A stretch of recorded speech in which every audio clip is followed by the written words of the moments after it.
Hey Gemini, what's up? All right, so let's get right into your reading. God has blessed it. Thank you, Heavenly Father. Gemini, this is your past, present, possible future reading. Okay, I am using the Secrets of the Ancestors deck up in here. So apply it as best you can to your circumstances and situations. We'll get right into this for you, Gemini. Let's see what's been going on. What's been going on, Gemini? What's been going on? All right, creature of air, speed number 34. This is you. So, mine's been moving real fast lately. Real sharp, very accurate, very, matter of fact, by the book. Doing things from an honest, by the law type of standpoint. Sometimes you can get kind of, you change, you know what I mean? But this isn't about change. This is about following the steps verbatim, exactly to wherever you were trying to get, whatever you were trying to accomplish. And doing it, like there was some kind of deadline. You know what I mean? You have the martyr, number 12, sacrifice and self-reflection, which in traditional tarot, this would be the hanged man. And with it, you have number 20, the huntress, soul awakening. And this would be judgment. So these cards go together very well. And so, now in this space of, okay, I got to slow down. Things have been moving super fast. But the martyr, which the hanged man, even in this particular deck, she's upside down. This is about time out. Let me look at this thing from a whole different perspective. Let me literally flip it on its head to see how it looks from that viewpoint. And that's going to give you some insight. We're often so, focused on straight away that we don't think to say, hold on. How would this look if I totally turned it around? Or if I looked at it from down there instead of up here? And so that is allowing you, this huntress, this soul awakening type situation, this total disruption where it just really shakes everything up. And I really like it for you because, Gemini, you're often not surprised because you're the only sign that has the twins, right? So you're thinking with your left brain and your right brain. So a lot of times you kind of see it from a totality perspective. But whatever this situation is, I think it might have kind of got you a little bit where you were like, I did not even think about it like that, because you're undergoing this, because you took some time to pause and flip it. It's like, wow, it's like your aha moment. It's an ascension for you, really. You're kind of seeing how things had to work out the way that they did in order to put you where you need to be now. And yes, Jumbi, number 13, total disruption, would be the death card in traditional tarot. So it's like, okay, something had to end for this new thing to begin. And it doesn't mean literal death. It just means something that was going that wasn't supposed to be going anymore, because it wasn't right. It wasn't. Or it doesn't even have to be that it wasn't right. It could just be that the timing of it was done. So we need to switch it. We need to flip it so that this new thing can begin, because it's so much better. And so you're seeing that. And sometimes it does take us to just be quiet, be still for a minute, so we can really see the situation or the person as God intends for us to see it. So sometimes he will pause us. He will have all of our plans to cancel so that we can't do nothing but just, think and sit and wait. And then in those times, it's like, oh my gosh, you get these moments of like clarity. So you have altar of earth, limitless prosperity, number 37.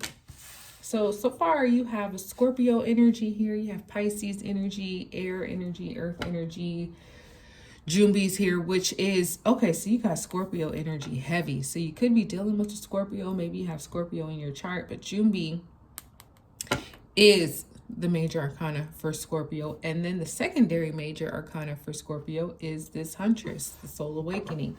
So, what comes after your brief moment of pause and reflection and clarity is this limitless prosperity. You have a new beginning. The altar of earth will be like, the Ace of Pentacles in traditional tarot. So something is coming and is very financially prosperous, and financially, money wise, investment wise. It could even be health or something like that. But either way, after this time of inaction comes a time of great action. Again, it's going to cause an ending for something in a beginning. It could be something like for you, Gemini, where, I don't know, maybe you had to take a furlough at work. Maybe things were happening, and it was like, you know what? Maybe if it wasn't a furlough, it was just you deciding to take some time off, maybe a week or two, and then like when you come back, you have this new vision, this new understanding about your career, your path, the objective, and all that. And it puts you on this very long-term path of success. With the altar of air, it is one of those opportunities that might start kind of small, but it grows into something that is limitless. So this is like, I think of like an inheritance, like you're starting a family business. And yeah, when you're starting things, it's kind of like you got to figure it out and the right investments and monies and all that. But then it gets going, and then it starts growing. And then you're like, ooh, this is going to be very prosperous, not just for the now, but for the up and coming too. So, yeah, this is looking like hurry, pause. All right, now we're on the right speed, the right path. You have altar of water, love overflowing, number 27. So things were flowing, but things were flowing fast because it was probably something that you really loved, something that you were very interested in and invested in, something that, again, there's growth here, there's family here, there's something that was making you move quickly, probably because you were that emotionally invested. Like your brain thought of it as a yes, and your heart and spirit thought of it as a yes. So it's like, okay, let's move on it. But then you have this skirt, hold on, pause. There's something that could be so much better, but you got to slow down to see it. And so that's where I feel like you're in now. You have the Chief Dish, strength tested, number 8, which in traditional tarot would be strength, the major arcana of Leo. So you got Leo, Scorpio, water signs, air signs, earth signs, and with this altar of air. So yeah, this altar of earth here with the Chief Dish, strength tested. It's like, this is a longer term goal, Gemini. This is something that is limitless prosperity, but that doesn't mean quick. Right? You already were moving on speed because you love it, and then you got slowed down. So it's like God is telling you is happening. It's just not one of those maybe overnight things, which honestly, you don't want that anyway, because sometimes those flash and fade real quick. This is more so like the slow and steady path. So your strength may be tested. There may be times on this path, whatever this is, work, love, family, whatever it is, where you're like, ooh, I want to go off on this motherfucker so bad. But nope, don't do it. Just, use your inner strength, your inner compass to say, you know what, I'm going to be calm, I'm going to be chill, I'm going to handle this professionally and righteously so that you'll feel better, and then you don't have to get out of character by going off on nobody or nothing. Because your mind is clear, you'll know what to do, even if things come to test you or whatever, you'll know how to handle it in real time. So, yeah. Okay, this looks good for you though. That's what I got for you, my darling. I hope it blessed you, Gemini. Like, subscribe, share. I'll talk to you soon.